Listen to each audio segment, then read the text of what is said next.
Hi everyone, it's Professor Tucker again, and as promised I'm going to go over a few different chapter ideas. So now that you've gotten the hang of doing the discussion boards and doing the chapter quizzes, I'm going to start off with chapter 2 and talk about a few different key points from the chapter so that maybe it's a little bit easier for you to focus on the discussion question for that week or for taking the online quiz. So chapter 2 is Intercultural Communication as a Process. So I'm going to go over a few key points, and I'm using the ebook as a guide, and hopefully this will help you out, so stay tuned. So why do we study intercultural communication? The whole process of it is because it's pervasive through our entire existence. Your culture, your cultural identity is part of you. It's an integral part of who you are. So knowing and understanding how your culture really relates to your identity is important, not only for personal growth and development, but also for those people around you who are part of your life, and for the outsiders who don't maybe understand your culture. The more of a connection that you have with your personal culture, the greater opportunity that you would have to explain your culture to someone who's not part of that group, who maybe doesn't understand or has not been exposed to any other part of that culture. So you have an opportunity to be a teacher in that sense. Communication has a big impact on your life because you're using it every single day. It's how you develop your relationships, it's how you maintain these relationships, and not just significant others, but friendships, family relationships, co-workers, even acquaintances. You have to communicate both verbally and non-verbally with all of these individuals in order to get what you need out of life, and in order to have your message be received by the right groups at the right time. We don't always do this the right way, and that's why we have communication breakdowns or miscommunication. So communication itself is symbolic, it's interpretive, it's transactional, and it's contextual.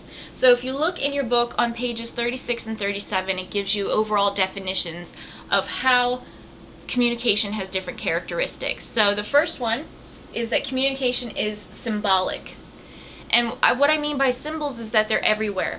We create meanings with words that we use. So saying to someone, "I love you," is not the same as saying, "I love you," or "I love you." It's not the same. Or, "I hate you," or "I hate you," "I hate you." It's all the same words, but it's said differently. So in textual communication, so think text messages, email, instant messaging, something like that, a letter, it's really hard to understand what the symbolism is behind the words. So if someone texts you, "Hey," in your mind it could be like, okay, is it "hey," or "hey," or "hey"?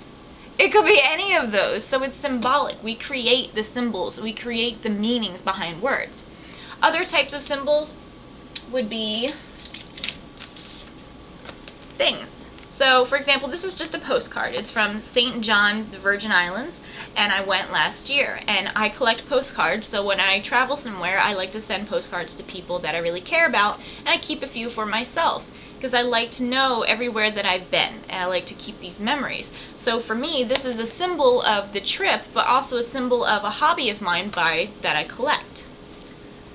So think about symbols in your life, whether they be a piece of jewelry or a thing that you carry around with you. It could be a picture, it could be anything. The clothing that you wear, it's all symbolic. And then think about the words that you use are symbols as well.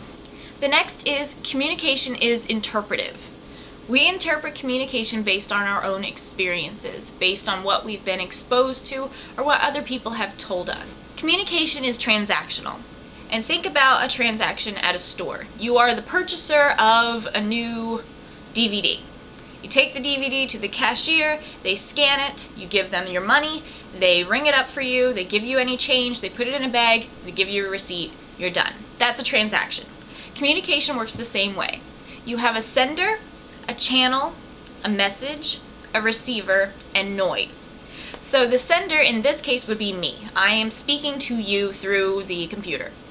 The message is all about chapter 2. The channel would be through electronic communication. So if we were standing face-to-face chatting, it would be face-to-face communication. And then the receivers are all of you watching this video.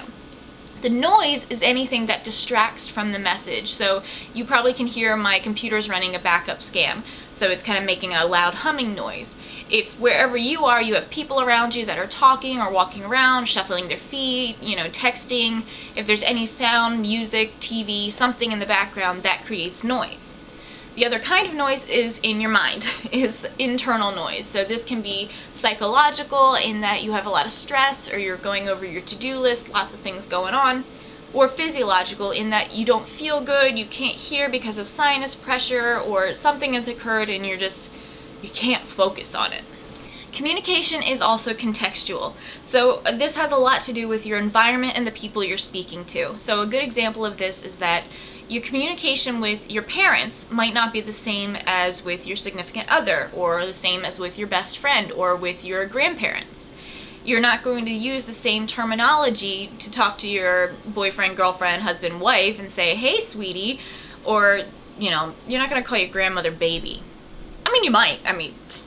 To each their own, that's fine. But this is just an example that the context, the way you speak, and how you speak to a certain person is different. Same thing in different environments. If everyone around you is really quiet, you might whisper instead of just talking at a normal tone. If everyone around you is really loud and you're trying to say something, like say at a concert, you'll probably be screaming in the other person's ear so that they understand you. It's all about the context. Communication has shared meanings. Words can have the same meanings for different things, or words can have very different meanings for the same word. It's very confusing. So think about your own culture. Something that is considered a meaning to you means something very different to somebody else in a different location, in a different culture, in a different heritage, different race, different ethnicity, anything like that. So you can share meanings, but usually these are within your interpersonal relationships. So having an inside joke with your best friends, or having pet names with your significant other. Those are shared meanings of things, because you understand, oh, this is what this is. It's like hearing a song on the radio that you used to listen to in high school with your sweetheart, or you watch a movie that comes on TV and it's something that you went to with a group of your best guy friends. That's a shared meaning. I want to talk to you about identities now. The chapter later on through the second half really focuses on different types of identities, and I would like for you to spend a bit of time on your own really thinking about this. Take the time. This is a big, important piece of not only the chapter but of the class for you. So when you think of culture, you probably just think of your race or your ethnicity or geographic location, but it's so much more than that, and you'll learn that throughout the course. But think about the different identities that you have. All of these little pieces come together in a puzzle to make your whole identity. So this can be an age identity. Who you are when you were 10 years old is not the same as who you were when you were 16, or who you were at 18, or 21, or 25, or 35, or 55. You are a different individual. And that's because of experiences, because you've learned, because you've been around. You have experienced life, and you have changed your perceptions. You may have a gender identity. So men and women are different. They are. And it doesn't matter if you are a masculine man or a feminine man, a masculine woman, or a feminine woman. There are still these breakdowns, these differences between men and women. And yes, at a biological level, obviously there are differences. But even outside of that, there are social institutions that are different. There are learned behaviors that are different, and then there are just general thoughts inside your mind that come across differently. A stereotype would be that men are very rational and women are very emotional. And yes, this is a stereotype, but there is some grounding in that. Part of it is paternal and maternal instinct. That has a lot to do with it. But, you still know lots of women that are rational, and you still see lots of men that are emotional. So it's not an extreme. It's not all-encompassing. It just depends on the individual. You have your organizational identity. So who you are at work. Depending on your job, depending on what you do full-time or even part-time outside of being a student, it's a little bit different. And even as a student, that is an organization in and of itself, higher education. So acting with your family, your kids, you're going to be a little bit more laid back, a little different than you would be talking to your boss or talking to a committee of people that you work with. You have your racial and ethnic identities. So obviously every group shares meanings. Like I said before, your race will share meanings from certain things, whether it be from history, experiences, or just general upbringing. Same thing with any of your ethnic identity. It's shaped from a very young age, and it continues to be shaped depending on who you are. So even if you're completely taken out of that culture and you're not raised with a lot of individuals from your racial group or from your ethnic group, you still are going to maintain some of those identities that are ingrained in you. Same thing with geographic identity. So if you are from a certain area, you might pick up some things that are common to that area. So for example, I was born in New Jersey, but I grew up in the southern part of Virginia, and now I live in Northern Virginia. And until I really spent some time teaching, I had quite a bit of a southern accent. I mean, it wasn't like deep south, but you know, I had a drawl and I say ain't and y'all all the time. And it was just because of the geographic location of where I was from. So if you're removed from that, some things can certainly change. So my accent did. However, I still would consider myself really into the southern identity that I grew up with. So there's a lot of the please, ma'am, sir, thank you, being very, very polite, working at a slower pace. You know, where I was from, we didn't even have like street lights. We didn't have a Walmart, okay? Like, none of that. So we had to make ourselves busy. We had to have hobbies, other things to do that didn't involve Starbucks and didn't involve Wi-Fi hotspots. You know, we had dial-up internet. I think they still do have dial-up internet. So it's a different community. I grew up on the water and with a backyard that was 10 acres. I live in an apartment where I don't even have a lawn now. So it's a different thing. I appreciate these things. And I love fried chicken. Like, that might be a southern stereotype. I love fried chicken. We're not even going to talk about it. So think about the geographic location that you grew up in versus where you live now. And this could be it. This could be where you grew up. You keep some of the typical things about that location. You hold on to that and it becomes part of your identity. So I'm a small town girl living in a big city.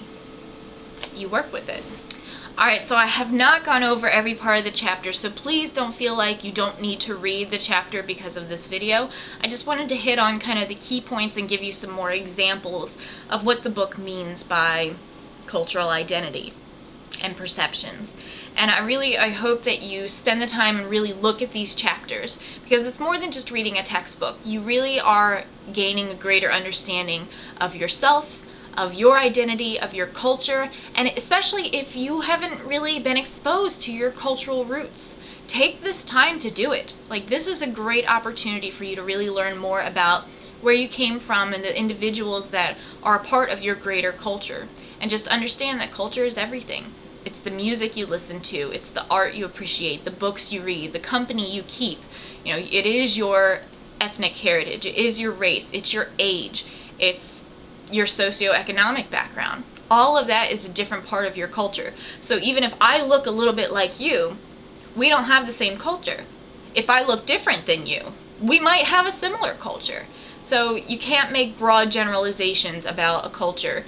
I hope that this has been a little bit helpful, and I'll do this every once in a while for the chapters, maybe not each chapter, but especially for key points that I really want you to focus on. So good luck with the reading. Please post your discussion questions and responses, and be sure to take the quiz.